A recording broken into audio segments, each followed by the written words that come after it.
Oke, assalamualaikum warahmatullahi wabarakatuh. Perkenalkan, nama saya Denti Juniaka Putri dengan NPM C1C0222028. Nah, di sini saya akan membahas mengenai kebijakan akuntansi dalam menyusun laporan keuangan.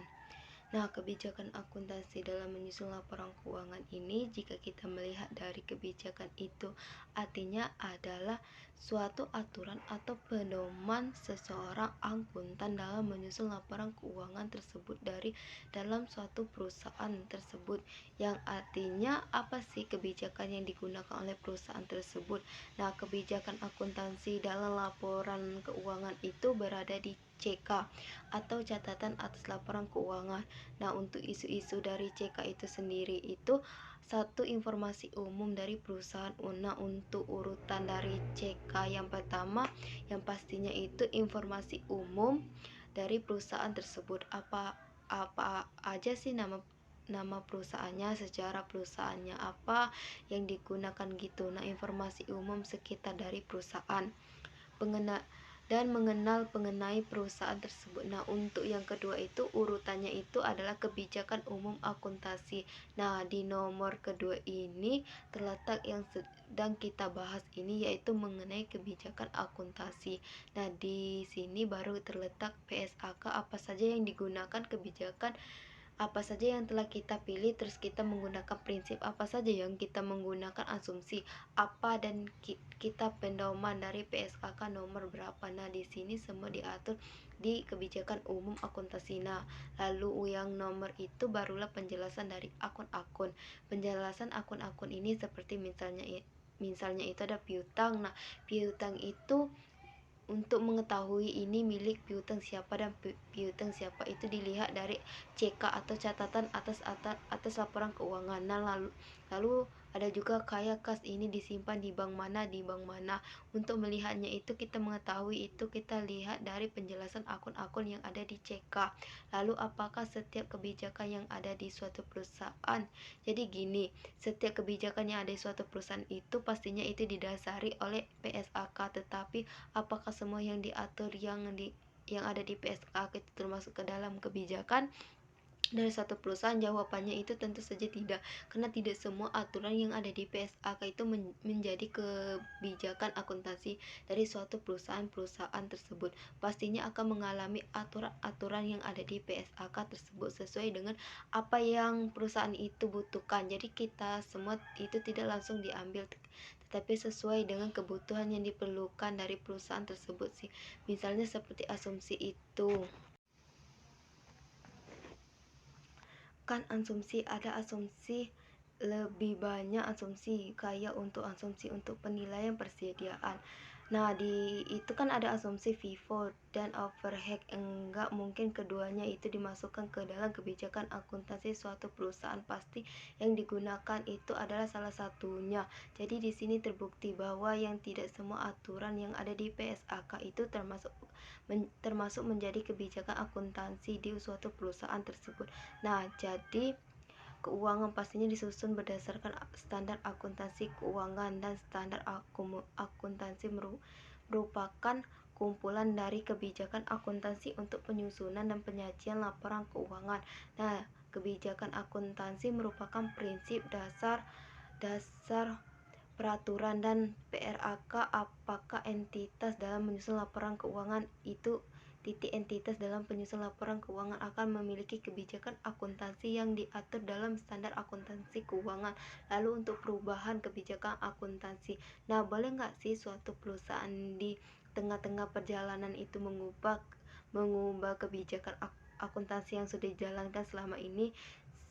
Sebaiknya sih suatu perusahaan tersebut tetap konsisten dengan kebijakan akuntansi yang telah mereka pilih, namun tetap boleh untuk merubah kebijakan akuntansi yang sudah mereka pilih tersebut, namun harus memenuhi dengan catatan memenuhi beberapa syarat. Nah, nanti akan kita bahas gitu. Nah, untuk memenuhi kebutuhan daya banding laporan keuangan, kebijakan akuntansi itu diterapkan secara konsisten.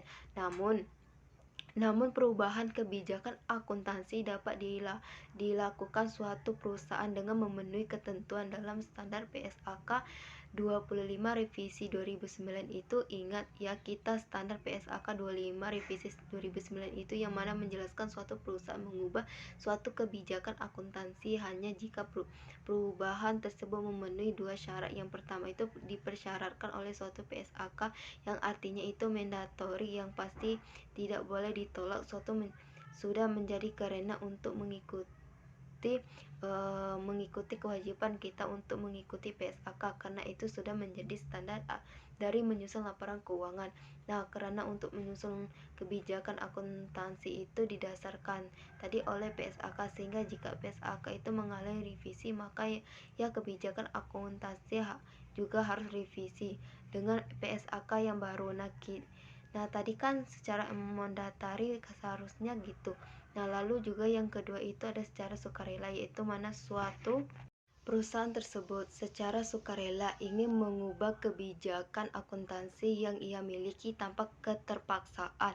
Nah, gitu. Namun jika kita memilih secara sukarela untuk mengubah kebijakan akuntansi itu, kita harus menghasilkan laporan keuangan yang diberikan informasi yang andal dan lebih relevan tentang dampak transaksi, peristiwa ataupun kondisi lainnya terhadap posisi keuangan, kinerja keuangan atau arus kas entitas.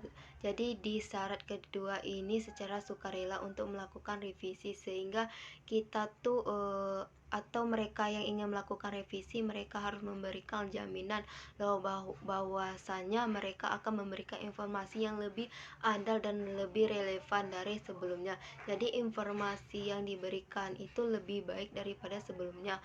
Maka mereka ingin melakukan perubahan itu adalah sebuah jaminan, dan itu harus dilakukan gitu. Jangan sampai kita sudah mengubah kebijakan, malah mengubah kebijakan tersebut akan memberikan dampak kepada laporan keuangan lebih buruk, bukannya meningkatkan, malah lebih mengacau dan malah informasi yang tidak relevan, dan itu maka tidak diperbolehkan untuk mengubah kebijakan akuntansi gitu. Nah, ada beberapa contoh kejadian yang merupakan perubahan kebijakan dari akuntansi.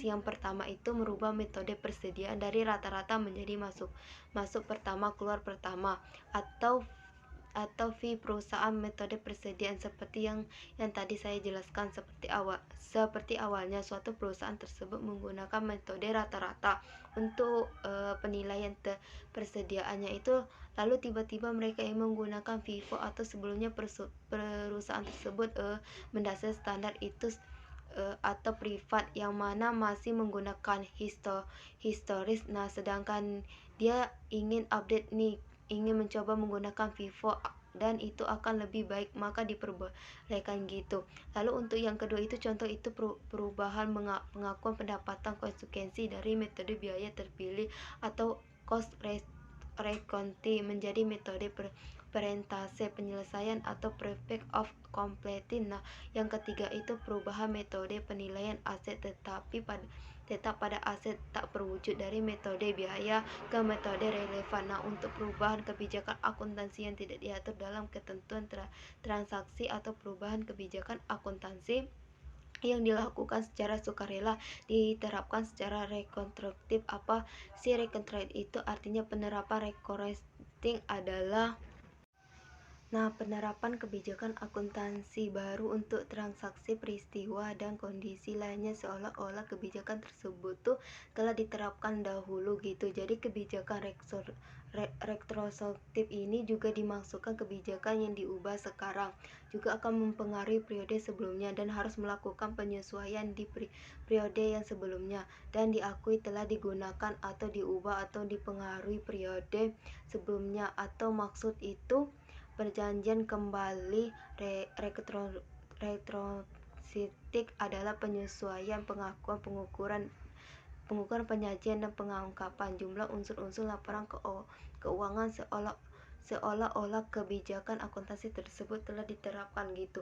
Nah, ketika perubahan kebijakan akuntansi diterapkan secara retrospektif, maka entitas harus menyesuaikan apa saja sih yang harus disesuaikan. Yang pertama yaitu adanya saldo, yang mana setiap komponen ekuitas yang yang terpengaruh untuk periode sajian paling awal dana.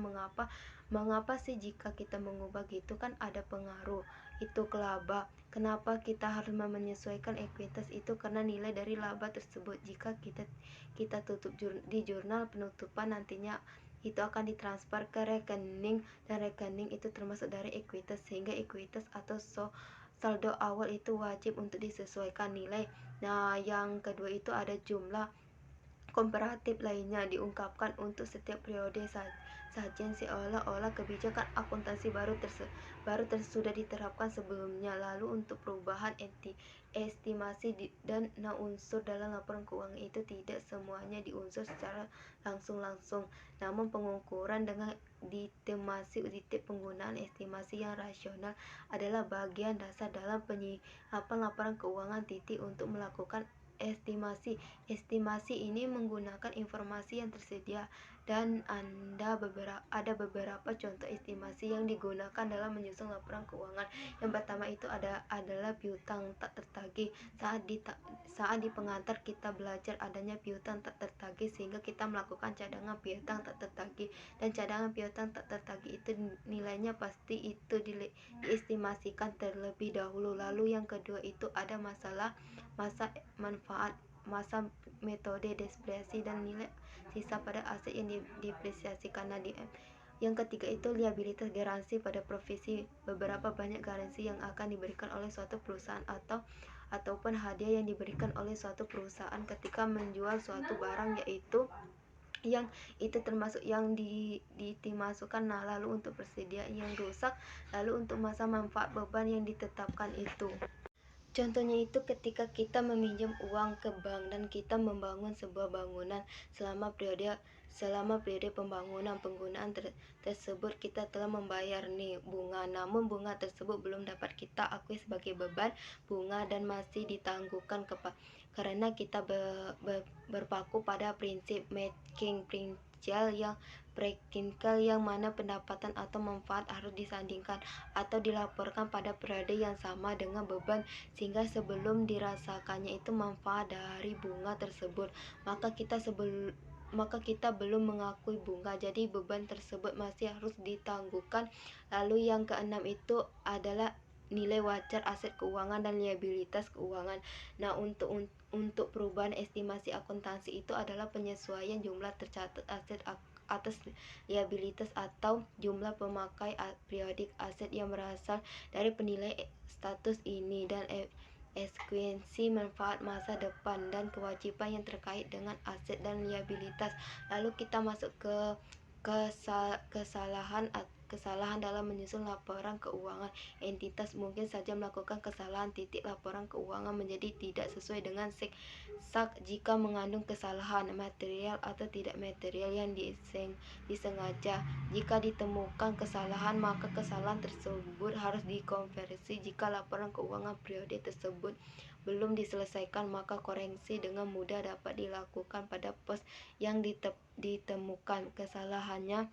Namun jika kesalahan tersebut ditemukan pada periode berikutnya, maka pos tersebut tetap harus dikoreksi, dan dampaknya itu diterapkan secara prospektif. Nah, menurut PSAK nomor 25 revisi kesalahan periode, ada kesalahan mencatat dalam laporan keuangan entitas untuk suatu atau lebih periode. Lalu untuk timbul dari kegagalan atau kesalahan untuk menggunakan informasi andal, yaitu suatu persediaan ketika penyelesaian laporan keuangan untuk periode tersebut.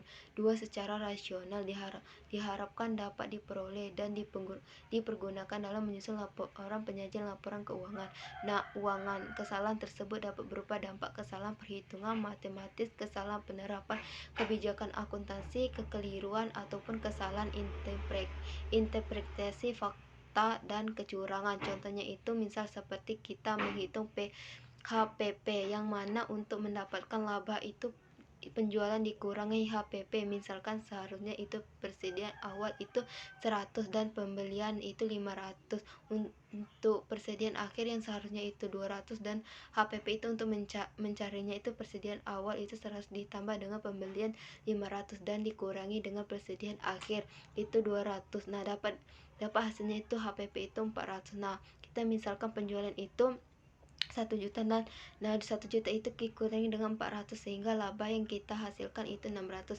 Misalkan terjadi kesalahan di persediaan awal nih, persediaan awalnya kita mencatat itu 80 dan penilaian itu tetap itu 500, persediaan akhirnya tetap 2 sehingga HPP-nya itu makin kecil yaitu 380 sehingga membebankan laba kita meningkat karena kesalahan tersebut gitu, sehingga meningkatkan itu dari nyata di 600 menjadi 626. Itu adalah suatu kesalahan. Oke, mungkin itu saja yang saya bisa saya jelaskan. Ada kesalahan, saya mohon maaf. Saya akhiri. Wassalamualaikum warahmatullahi wabarakatuh.